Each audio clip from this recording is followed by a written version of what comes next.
Today we will discuss the fourth lecture of the series, How to Speak English. आप English कैसे बोल सकते हैं। आप पहले इससे ले चुके हैं 3 लेक्चर्स, जिसमें मैं पूरी उम्मीद करता हूँ कि आपने बहुत कुछ सीख लिया होगा। आज का लेक्चर भी बहुत इम्पोर्टेंट है क्योंकि बहुत से स्टूडेंट्स इसमें एक मेन मिस्टेक करते हैं जो आपको भी समझ आ जाएगी वो कौन सी मिस्टेक है। तो अगर ये लेक्चर आपको अच्छा लगे आप मेरे चैनल को करेंगे सब्सक्राइब और बेल के आइकॉन को भी दबाएंगे ताकि आपको इस सीरीज़ के बाकी के लेक्चर्स की फुल अपडेट्स आती रहें। तो आए अब चलते हैं इस लेक्चर की तरफ। 4 type of the present perfect continuous tense. सबसे पहले इसकी पहचान पता होना चाहिए कि क्या पहचान है। तो आए चलते हैं इसकी पहचान की तरफ। स्टूडेंट्स, इसकी पहचान ये है कि अब जब भी आप टाइम ऐड कर देंगे, सेकंड टाइप जो आपने की थी जिसका नाम है प्रेजेंट कंटिन्यूस टेंस, उसमें वक्त शामिल कर देने से जो नया जुमला बनेगा वो इस फॉर्म का होगा जैसा कि वो सो रहा है। आप जानते हैं ये कौन सी टाइप है, सिंपल कंटिन्यूस, लेकिन वो 2 घंटे से सो रहा है।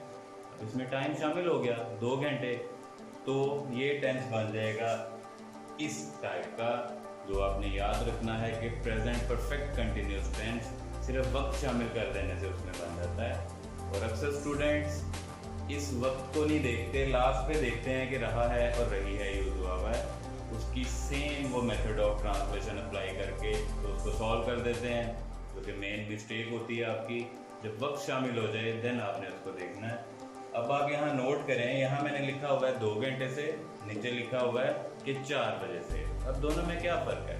ये 2 मुख्तलिफ तरह के वर्क हैं जिनका मेथड ऑफ ट्रांसलेशन जब हम करेंगे देन आपको ज़्यादा क्लियर हो जाएगा। लेकिन एक चीज़ आपने अच्छे से याद यहाँ रखनी है, 2 घंटे आपको नहीं पता कि कौन से वाले 2 घंटे, फिर इसको हम नाम देते हैं, ये आपका है कच्चा वक्त। 4 बजे आपको पता चल गया कि एग्जैक्ट टाइम, ये आपका आ जाएगा पक्का वक्त। जब मेथड ऑफ ट्रांसलेशन करेंगे देन ज़्यादा क्लियर हो जाएगा कि इसका क्या मीनिंग है। तो आए चलते हैं मेथड ऑफ ट्रांसलेशन की तरफ। Students, the method of translation is, सबसे पहले आप जानते हैं क्या करते हैं, सब्जेक्ट। सब्जेक्ट के बाद क्या करते हैं,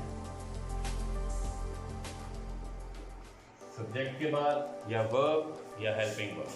तो यहाँ पे आप याद रखेंगे आपका हेल्पिंग वर्ब यूज होना है, हैज बीन या हैव बीन।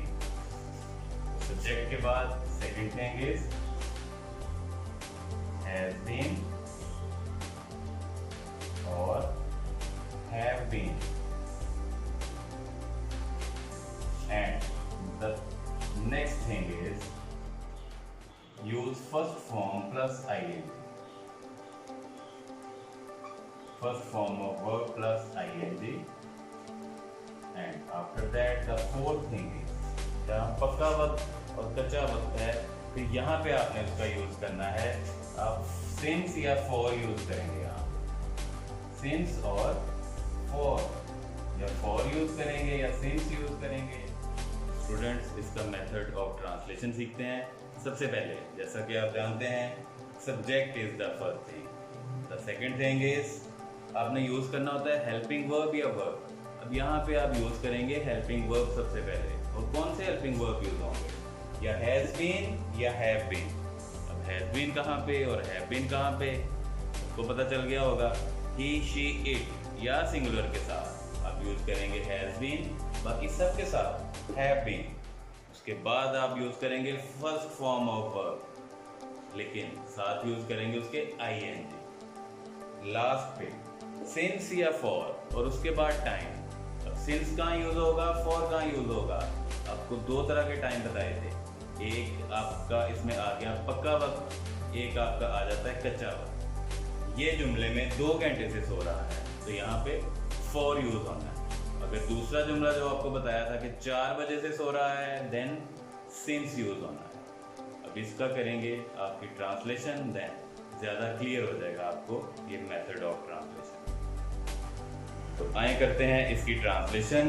वो 2 घंटे से सो रहा है, तो आप इसकी नॉर्मल स्टूडेंट जो एक होता है जो नहीं देखता कि टाइम शामिल है, वो इसकी कर देता है he is sleeping for 2 hours। तो आपकी गलती हो जाती है। यहाँ पे आपने क्या करना है, ही हैज़ बीन यूज होगा, क्योंकि सब्जेक्ट के बाद आपने इसमें यूज करना होता है आपका हेल्पिंग वर्ब, जो कि यहाँ यूज होगा has been. He has been sleeping, sleep सोना, और फर्स्ट फॉर्म के साथ ing, he has been sleeping for 2 hours।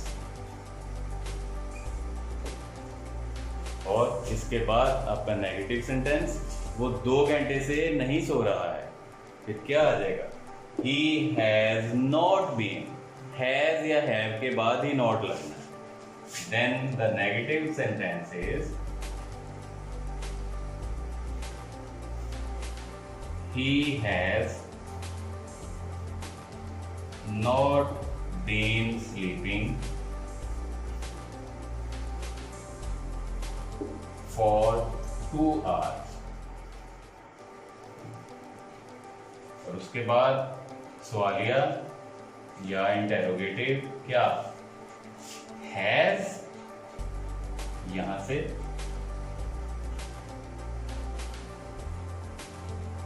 Has he been sleeping,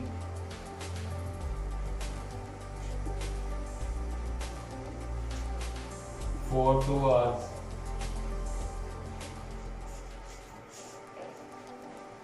तो ये थी आपकी 4th टाइप। आई होप आपको ये भी समझ आ गई होगी। आज इस सीरीज का 4th लेक्चर कंप्लीट हो गया है। आई होप आपको ये भी अच्छे से समझ आ गया होगा। अब आपसे मुलाकात होगी नेक्स्ट लेक्चर में, तो तब तक के लिए bye bye and Allah Hafiz.